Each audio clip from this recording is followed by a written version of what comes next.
오늘은 거짓 가르침 때문에 오는 영적 침체를 다루려고 합니다. 우리가 매일 먹는 밥이 있습니다.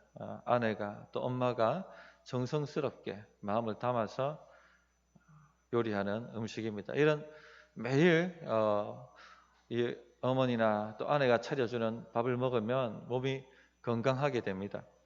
그런데 매일 먹으니까 가끔 특별한 거 먹고 싶을 때가 있지 않습니까? 그래서 외식이 생각납니다. 그래서 외식을 하죠. 그런데 이 외식이 잘못 맛이 들면 늘 외식을 쫓아서 합니다. 자극적이고 조미료가 들어가고. 근데 그런 것만 먹다 보면 건강을 해치게 되고 이 몸도 정상적이지 않게 됩니다. 영적으로 하면 2000년 동안 매일 우리에게 주시는 메시지가 이 복음의 메시지인데, 이것이 바로 우리가 매일 먹는 주식이라 할 수 있겠습니다. 그런데 가끔 우리 성도님들 가운데 좀 특별한 거 없나 이런 생각을 가지게 되죠. 마귀는 이걸 굉장히 잘 이용합니다. 그래서 이 분별력이 길러지지 않은 상태에서 특별한 거 쫓다가 잘못된 이단 가르침에 빠져들기도 하고, 또 성경 메시지에 다른 것을 섞어버린 그런 메시지에 빠져들어서 침체에 빠져듭니다. 매일 먹는 2000년 동안 우리에게 주신 이 메시지가 시시하게 보이는 것이죠. 그런데 이렇게 되면은 결국 신앙생활이 재미없게 됩니다. 봉사하던 그 열정도 사라지게 되고, 성도 간의 그 교제, 친밀했던 교제도 별것 아닌 것처럼 시시해 보이기 시작하고, 교회생활 자체가 이제 시시해 보이기 시작하는 것이죠. 이렇게 되면 불행해지는 것입니다. 영적 침체에 빠진 것이죠. 그래서 거짓 가르침 때문에 오는 영적 침체를 우리가 잘 분별해서 걸러낼 필요가 있습니다. 자, 첫째, 거짓 가르침 때문에 영적 침체가 온다 하는 사실을 우리가 알고 있어야 됩니다. 반드시 그렇습니다. 반드시. 교회에서 전하는 말씀, 교회에서 가르치는 정통적인 말씀, 사도가 가르쳐 주셨고 그것을 전수받아서 계속 전하는 그 말씀을 쫓는 분들이 이 말씀이 아니라 좀 더 특별한 것 없나라고 쫓기 시작할 때 반드시 영적 침체가 옵니다. 아까 말씀드렸던 것처럼 신앙생활이 재미없어지고 교회 생활이 시들시들해집니다. 15절 보시면 너희의 복이 지금 어디 있느냐? 내가 너희에게 증언하노니 너희가 할 수만 있었더라면 너희 눈이라도 빼어 나에게 주었으리라. 이렇게 말씀하시죠. 이 말씀을 보면 사도 바울께서 갈라디아 교회를 섬기실 때 눈에 질병이 있었다, 그것 때문에 고생했다 하는 것을 알 수가 있습니다. 눈에 질병이 있으면 눈에 진물이 줄줄 나고 이러면은 굉장히 보는 사람도 좀 거북스럽고 전하는 사람도 체면이 많이 아닙니다. 사도 바울은 이 외모도 그렇게 출중하지 않았는데 눈에 막 진물이 나고 뭐 이렇게 병약한 모습으로 서니까 얼마나 이 체면이 아니었겠습니까? 이게 아마 육체의 가시가 아니었겠나 하고 생각을 합니다. 3번 떠나게 해달라고 간절히 기도했지만 하나님께서는 그것을 그대로 가지고 사역하도록 만드셨죠. 그런데 오늘 말씀 보면 이 갈라디아 교인들은요, 사도 바울의 이런 모습을 전혀 초기에는 개의치 않았습니다. 너희가 할 수만 있었더라면 너희의 눈이라도 빼어 나에게 주었으려. 전혀 개의치 않았다는 거예요. 오히려 눈을 빼서 좀 주고 싶어 하는 정도로 사도 바울을 사랑하고 존중하고 존경하고 그 메시지를 즐거워했다는 것이죠. 14절을 보면은 좀 더 자세한 얘기가 나와요. 너희를 시험하는 것이 내 육체에 있을 때, 안지를 말합니다. 이것을 너희가 업신여기지도 아니하며 버리지도 아니하고 오직 나를 하나님의 천사와 같이 또는 그리스도 예수와 같이 영접하였도다. 굉장한 것이죠. 그런데 이제 어떻다는 겁니까? 사도 바울은 15절 보시면 너희 복이 도대체 어디 있느냐? 태도가 바뀌었다는 것이죠. 자신의 눈이라도 빼어서 주려고 했던 그들이었지만, 사도 바울에게 시험거리가 있었지만 그럼에도 불구하고 예수님처럼 영접했던 그들이 이제는 태도를 바꿨다는 것입니다. 사도 바울을 불신하고 사도 바울을 비방하기 시작하고 사도 바울을 거절하기 시작했습니다. 이 좋지 않은 감정을 가진 것이죠. 이렇게 되면 신앙생활이 즐거울까요? 전혀 그렇지 않죠. 우리가 잘 아는 얘기지만 담임 목사하고 관계가 불편하면 신앙생활이 즐겁습니까? 안 즐겁습니까? 그때부터는 지옥입니다. 천국 같은 교회가 그때부터는 지옥에 들어가요. 제가 청년 때 저를 담당했던 담당 목사님하고 관계가 틀어지니까 그렇게 천국 같은 교회에서 늘 자고 청년들과 어울리고 기도하고 명절 되면은 집에도 안 갔습니다. 너무 좋아가지고. 그런데 그 담당 목사님하고 관계가 안 좋아지니까 그렇게 천국 같은 교회가 저에게는 가기 싫은 지옥 같은 곳이 되었어요. 그렇게 행복했던 예배가 맛을 잃어버렸고 아름답던 그 청년들과 교제가 맛을 잃어버리게 되죠. 이정적 침체죠, 이게.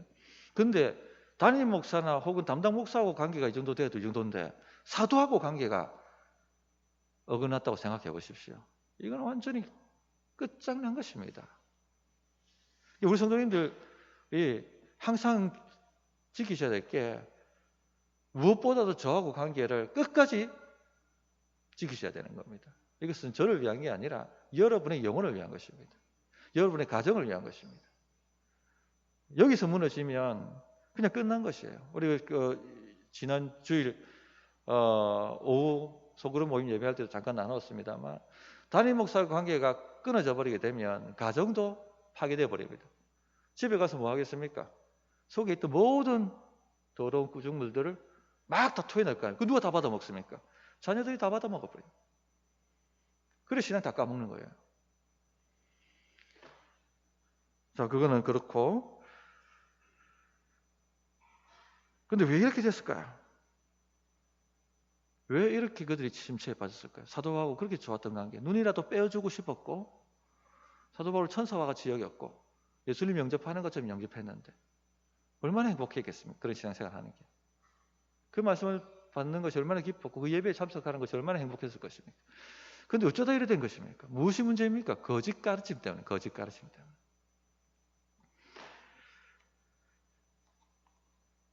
사도 바울이 떠난 후에 거짓 교사들이 갈라디아 교회에 들어왔습니다. 그리고는 사도 바울이 전했던 메시지에다가 잘못된 가르침을 덧붙였던 것입니다. 그때부터 교회가 불행해지기 시작했습니다.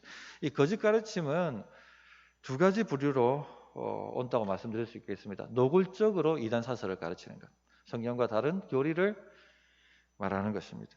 우리가 잘 알고 있는 것처럼 이단은 그렇게 우리 교회들에 들어온다는 것을 잘 알고 계실 것입니다. 그렇게 이단에서 들어가면은 사람 표정이 달라지잖아요. 싹 이상하게 움직이기 시작하지 않습니까? 그런 것이죠. 근데 노골적인 이단뿐만 아니라 성경을 읽어놓고 다른 가르침을 하는 경우도 굉장히 많이 있습니다. 성경 읽어놓고 세상 얘기하고 성경 읽어놓고 정치 얘기하고 성경 읽어놓고 농담하고 1시간 내내 웃고 떠들었는데 집에 돌아와 보면은 성경 메시지가 아무것도 없어요. 이 분별이 없으면 여기 은혜 받아버립니다. 계속 그렇게 먹어버리기 시작하면요 침체가 옵니다. 교회 생활이 재미없어지기 시작합니다. 그렇게 무너지는 것이죠. 둘째는 또 어떻게 오느냐? 진리에 뭔가를 덧붙입니다. 지금 갈라디아 교회가 당하고 있는 이 침체가 이런 경우인데 사도 바울이 전한 메시지에다 뭔가를 덧붙인 것입니다. 맞다. 사도 바울의 메시지는 정확했다. 그가 잘 가르쳤다.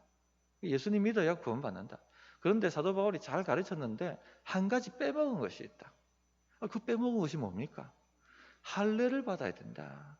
하나님께서 아브라함과 언약하시지 않았느냐? 할례를 행하라고. 당신들을 영적 아브라함의 자손들이라고 하는데 당신 할례가 있느냐? 그럴듯하거든요. 할례를 받아야 된다. 그래야지 당신들이 예수 믿는 게 효력을 발생한다. 그래서 예수님에다가 뭘 덧붙였습니까? 할례를 덧붙인 것입니다. 그러니까 거짓 가르침 분별 없이 받아들이기 시작하니까 사도 바울에 대한 감정이 사라지고 불행해지기 시작한 것이죠. 어떤 분들은 또 그런 얘기예요. 목사님, 근데 조금 달랐다고 다 다른 것 아니지 않습니까? 다 같이 믿는 것 아닙니까? 다 그리스도는 아닙니까? 이렇게 얘기하는데 전혀 그렇지 않습니다. 이 분별을 하셔야 돼요. 갈라디아서 1장 8절에 보면 그러나 우리나 혹은 하늘로부터 온 천사라도 우리가 너에게 전한 복음 외에 다른 복음을 전하면 저주를 받을지어다. 이렇게 말씀하셨습니다. 뭔가를 덧붙이는 건 저주입니다. 뭔가를 덧붙이는 것은 가장 위험한 일입니다. 지금 우리를 가장 위험하는 것이 바로 이렇게 덧붙여 들어오는 겁니다. 맞다, 그래. 목사님 전하신 말씀이 맞다. 그런데 뭔가가 좀 하나 빠진 것 같다. 이렇게 덧붙여 들어오는 것이 가장 위험한 것입니다. 자, 그럼 어떻게 됩니까? 당연히 분별해서 걸러내야 되는 것이죠. 분별해서 받을 것은 받고 걸을 것은 걸어야 됩니다. 그런데 그럼 내게 그런 분별력이 있는가? 이거 질문이죠. 분별력을 키워야 됩니다. 분별력을 키우려면 뭐가 있어야 됩니까? 뭐 기준이 있어야 될 거 아닙니까? 여기에 갖다 대서 맞으면 통과, 틀리면 못 미치든지 더 과하든지 하면은 거절해야 되는 것이죠. 그래서 그런 기준이 뭔가 하는 것을 우리가 잘 알고 있어야 되겠습니다. 로이드 존스 목사님 4개를 얘기하는데 제가 볼 때는 요약하면 2가지입니다. 일단 4개를 다 얘기를 하겠습니다. 첫째, 사도가 가르친 복음이 기준입니다. 이 갈라디아 교인들이 분별하지 못한 것이 무엇입니까? 사도가 전한 메시지가 최종적이고 완전하다는 겁니다. 이 권위가 완전하다는 것이죠. 그런데 사도가 전한 것 외에 다른 것이 있다. 이것을 받아들인 것입니다. 사도가 전한 것이 완전하고 완전 무결하고 최종의 권위다 하는 것을 몰랐기 때문에 그런 거짓 가르침을 분별하지 못한 것이죠. 오늘도 이런 종류의 유혹은 계속 교회를 공격하고 있어요. 신사도 운동이라고 들어보셨죠? 그죠? 몇 년 전에 우리가 잘 알고 있는 신매교회도 그런 일이 한번 있었고, 그것이 저 압력에도 넘어가가지고 한번 있었고, 그 일들이 한번 대구를 한번 휩쓸었던 걸로 알고 있습니다. 신사도 운동이 뭡니까? 지금도 사도가 존재한다는 거예요. 이 말은 뭐냐면 지금도 성경이 쓰여질 수 있다는 겁니다. 사도의 말씀이 최종적이고 완결하고 끝났다, 최종적 거리다 라는 것을 인정하지 않는 것이죠. 얼마든지 다른 것이 나올 수 있다는 얘기지 않습니까? 새로운 계시가. 위험한 것입니다. 우리가 천주교를 왜 인정하지 않습니까? 많은 분들이 왜 인정하지 않습니까? 라고 궁금해하십니다. 마리아 때문에 하는 것도 있지만은 교황의 말이 성경보다 위에 있다고 생각하기 때문에 그래요. 그럼 무슨 말입니까? 성경을 다시 쓸 수 있다는 거죠. 교황이 말하면, 교황이 결정하면 그것이 최종 권위가 될 수 있다는 얘기입니다. 그러니까 안 맞는 것이죠. 그래서 아셔야 될 것이 사도가 전한 복음, 신약 성경이 완결되었고 최종 권위라는 것입니다. 그 위에 더 다른 것이 있다는 것은 절대 그렇지 않다는 얘기입니다. 이런 잘못된 가르침에 넘어가지 않아야 됩니다. 단순한 감정이나 체험 혹은 어떤 좋은 결과가 났다 하는 것 때문에도 움직여서는 안 됩니다. 거짓 가르침으로도요, 은혜 받습니다. 체험도 일어납니다. 결과도 좋아 보입니다. 그죠? 김기동기 신론 병도 고치고 귀신도 떠나가는 것 같고 문제도 해결되는 것 같고 지혜도 얻는 것 같고, 그러나 기준에서 넘어간 것이죠. 계속 그것을 먹으면은 완전히 다른 길을 타든지 아니면 완전히 신앙을 잃어버리든지 그렇게 되게 되는 것입니다. 이 반짝인다고 다 금이 아닙니다. 기준이 뭔지를 알고 그 기준에 갖다 대봐야 하는 것입니다. 우리 기준은 사도가 전한 복음입니다. 그래서 사도 바울이 1장 11절 12절에 이렇게 말씀하십니다. 형제들아, 내가 너에게 알게 하노니 내가 전한 복음은 사람의 뜻을 따라 된 것이 아니니라. 내 말이 아니라. 이는 내가 사람에게서 받은 것도 아니요 배운 것도 아니요 오직 예수 그리스도의 계시로 말미암은 것이다. 주님이 최종적으로 나에게 주신 것이다. 이것이 진리고 이것이 기준이라고 주신 것이다. 사람의 뜻으로 된 것도 아니고 사람이 만들어낸 것도 구하는 것도 아니고 누구한테 배워온 것도 아니다 라고 얘기를 하고 있습니다. 그러면 우리 성도님들 분별력을 키우시려면 적어도 신약 성경은 잘 알고 있으셔야 돼요. 로마서 복음 같은 경우는 깊이 있게 좀 알 수 있는 수준까지 올라서야 됩니다. 제가 목회 편지에도 썼습니다만 요즘 코로나 시대 끝나도 온라인 예배, 온라인 교회가 보편화될 것이다. 또 그렇게 가야 된다. 이건 시대에 발맞춘 것이다. 코로나 이전으로 돌아갈 수 없다. 그렇게 주장하는 메시지가 나옵니다. 이 목사들 안에서 나오기 시작했어요. 분별력이 없으면 그렇구나 하고 끄떡끄떡거립니다. 그런데 교회론만 제대로 2000년 동안 가르쳐온 교회론만 잘 알고 있어도 잘못된 가르침이다. 분별이 오죠. 교회는 무엇입니까? 하나님께서 택하셨고 주의 피로 값주고 사셔서 불러서 빼서 모이게 만든 공동체를 얘기하는 겁니다. 모임이 있어야 되는 겁니다. 그래서 그것을 그리스도의 몸이라고 얘기했고,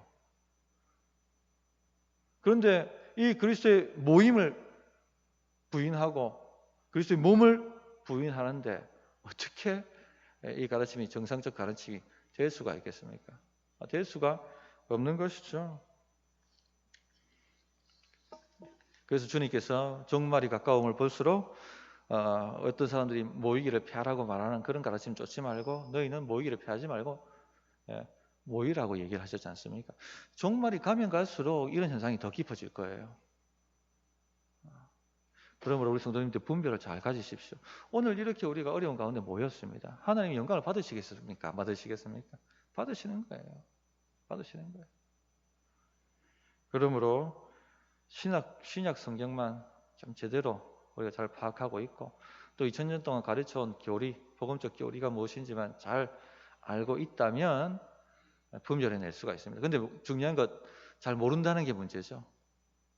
그래서 자꾸 이렇게 가르치려고 하는 거예요. 교리를 상품을 통해서 가르치려고 하고 이런저런 방법으로 자꾸 가르치려고 하는 겁니다. 두 번째, 그리스도를 시인하는지 부인하는지 살펴보라고 얘기합니다. 로이존즈 목사님한테 어떤 자매가 왔더랍니다. 로이존즈 목사님한테 와서 하는 얘기가 세상을 보십시오. 불신자 가운데도 선하게 사는 사람들이 많습니다. 그런 사람들 다 지옥 간다고 말하면 맞습니까? 어떤 의미에서는 그런 사람들도 그리스도인이라고 할 수 있지 않겠습니까? 그런 이야기를 하더랍니다. 언뜻 들어보면 끄떡끄떡해요. 이순신 장군 나라 위해서 죽으셨는데 이런 분들 지옥 간다면 말이 됩니까? 간디 같은 분들, 어떤 크리스천들보다, 어떤 목사님들보다 더 훌륭한 삶을 사셨다. 또 성철 스님 같은 분도 고귀한 삶을 사셨다. 이런 분들이 지옥 간다고 말하면 되겠습니까? 어떤 의미, 광의적 의미에서 본다면 이런 분들도 다 하나님 사랑하시는 사람이고 그리스도인이라고 할 수 있지 않겠습니까? 그럴듯하죠. 그런데 뭐가 문제입니까? 이런 주장이. 그런 분들이 그리스도를 부인했다는 게 핵심이죠. 그리스도를 시인하지 않았습니다. 거절했죠. 간디 같은 경우. 그래서 그리스도를 시인하느냐 안 하느냐 하는 것이 중요한 것입니다. 전에 좀 얘기했습니다. 가나안 성도, 그죠? 안나가를 거꾸로 한 것, 가나안 성도. 성도가 아니란 얘기입니다. 그리스도의 몸을 부인하는데 어떻게 성도가 됩니까? 머리 대신 예수 그리스도를 부인하는데 어떻게 이 성도를 붙일 수가 있습니까? 성도가 아닙니다. 전도 대상자예요. 전도 대상자. 구도자예요. 구도자. 그런 분별이 있어야 하겠습니다. 셋째, 복음에 무엇을 덧붙이는가 살피라고 또 말씀합니다. 이것은 서두에 얘기 드렸습니다만 갈라디아 교인들에게는 뭘 붙였어요? 예수님 플러스 할례를 갖다 붙인 것이죠. 할례를 받아야 한다. 이런 것이 있는지 하는 것을 자세히 살펴보라는 것입니다. 그리고 넷째는 오직 예수, 오직 믿음, 오직 은혜를 말하는지 살펴보라는 것입니다. 셋째나 넷째나 거의 비슷한 얘기인데 교직 가르침은 결국 항상 스스로 무언가를 해야 된다고 얘기합니다. 뭔가 이런 조건을 만들면 하나님이 은혜를 주신다. 하나님이 복을 주신다. 문이 열린다. 그렇게 이야기를 합니다. 흔히 얘기해서 성령 충만을 받기 위해서는 이런 단계를 밟아오면 성령 충만을 받는다. 그런 식으로 얘기를 하는 것이죠. 그런데 갈라디아서 3장 2절에 보면 내가 너희에게서 다만 이것을 알려 하노니 너희가 성령을 받은 것이 율법의 행위로냐 혹은 듣고 믿음이라. 성령 충만은 뭔가를 율법의 행위를 행해서 받는 게 아니고 뭐 금식 기도를 40일 해야 받는 게 아니고요. 작정 기도를 20일 해야지 받는 것이 아니고 일천번제를 드려야지 받는 게 아니고 예수 그리스도를 믿음으로 받는 것입니다. 오직 은혜, 오직 믿음, 오직 예수. 이것을 넘어가면 이게 잘못된 가르침이다 하는 것을 아시면 됩니다. 이런 이제 주장들은 다 실제로는 예수님 한 분만을 인정하지 않는 것이죠. 만족하지 않는 것입니다. 예수님 말고 더 뭔가가 필요하다. 뭔가를 행해야 된다. 그런데 이런 가르침도 정말 우리 교회에 많이 들어와 있습니다. 우리 한국 교회에 많이 들어와 있습니다. 예수 믿는 것만으로는 부족하다. 뭔가 행해야 한다. 그렇게 주장합니다. 제가 짚어볼까요? 땅 밟기, 여리고 작전, 그런 거 해보신 적 있습니까? 그런 것들입니다. 최근 무리를 일으킨 게 뉴스에 났습니다만 절에 가가지고 불상 목 자르고 불태우고 통성기도 하고 그 앞에서 그런 몰지각한 행위를 했습니다. 이게 왜 이렇게 하냐면요, 그 지역의 영을 몰아내야 된다 하는 가르침 때문에 그래요. 어떤 선교 단체에서부터 시작된 건데 스피리추얼 매핑이라고 합니다. 이 지역에 영들이 다스리는 곳이 있다. 사단의 보좌가 있다. 여기를 무너뜨려, 영적 전쟁을 통해서 여기를 무너뜨려야지 이 지역이 복음화되고 교회가 성장한다. 그런 주장들입니다. 그럼 그게 어디 있느냐? 우상 숭배하는 곳에 있지. 이 불덩이 있는데 여기 있겠구나. 그럼 어떻게 공격해야 되느냐? 거기를 가가지고 통성기도 하고 불닭 머리 자르고 여룻바알이 바알과 아세라 상을 찍어낸 것처럼 우리도 불닭을 목 잘라버리고 불태워버리고 이런 일들을 행한다는 것이죠. 귀신이 그렇게 행하면 나갑니까? 그건 이런 거 똑같은 거예요. 막 그 귀신 쫓아낸다고 안찰하는 거 있지 않습니까? 그러다 사람 많이 죽이잖아요. 그리 귀신 쫓아나갑니까? 뭘로 쫓겨나갑니까? 예수 이름으로 쫓겨나는 거예요. 예수 이름으로. 근데 이런 기본적인 가르침도 모르는 거죠, 정확하게. 분별이 안 되니까 그런 가르침에 확 따라가가지고 지금 무슨 일을 행한지도 모르고 그 일을 하는 겁니다. 이렇게 잘못된 가르침이 들어오면 행복할 수가 없습니다. 침체에 빠지고 불행해집니다.